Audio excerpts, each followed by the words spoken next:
તેલંગાણા જાગૃતિના અધ્યક્ષ કવિતાનું એમએલસી પદેથી રાજીનામું, સભાપતિને રાજીનામું સ્વીકારવા કરી રજૂઆત, રાજકીય ગલિયારામાં ચર્ચાનો દોર શરૂ।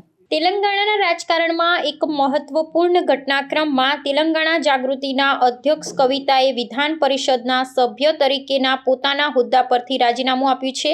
તેમણે વિધાન પરિષદના સભાપતિને મળી પોતાનું રાજીનામું સોંપ્યું હતું અને તેને તાત્કાલિક અસરથી સ્વીકારવા માટે આગ્રહભરી વિનંતી કરી હતી।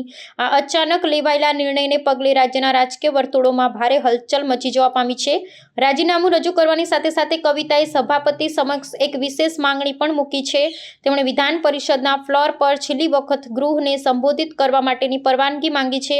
તેમણે લાગણી વ્યક્ત કરતા જણાવ્યું હતું કે સભ્ય તરીકેના તેમના કાર્યકાળનો અંત આવે તે પહેલા તેઓ ગૃહમાં પોતાની વાત અને વિચારો રજૂ કરવા ઈચ્છે છે। આ માટે તેમણે નિયમ અનુસાર તક પૂરી પાડવા માટે સભાપતિને અનુરોધ કર્યો છે।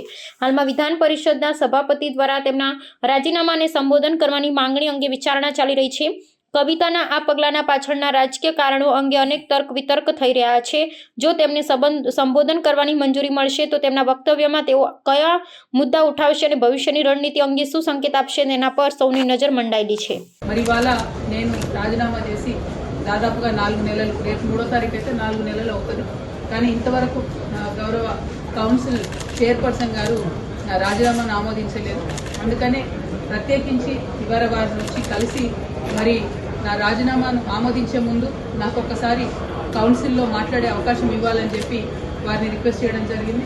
మరి మోస్ట్ ప్రాబబ్లీ 5వ తారీఖు అవకాశం ఇస్తామని చెప్పి వారు చెప్పడం జరిగింది। వారు 5వ తారీఖు ఇచ్చే అవకాశాన్ని సద్వినియోగం చేసుకొని మరి నా రాజీనామాకు కారణాలు ఏంటో కూడా సవివరంగా వివరించి on the floor of the house నేను మళ్ళొకసారి నా రాజీనామాను యాక్సెప్ట్ చేయమని అడగబోతా ఉన్నాను। సో ఈ విషయాన్ని తెలంగాణ ప్రజలందరికీ తెలియజేస్తా ఉన్నాను।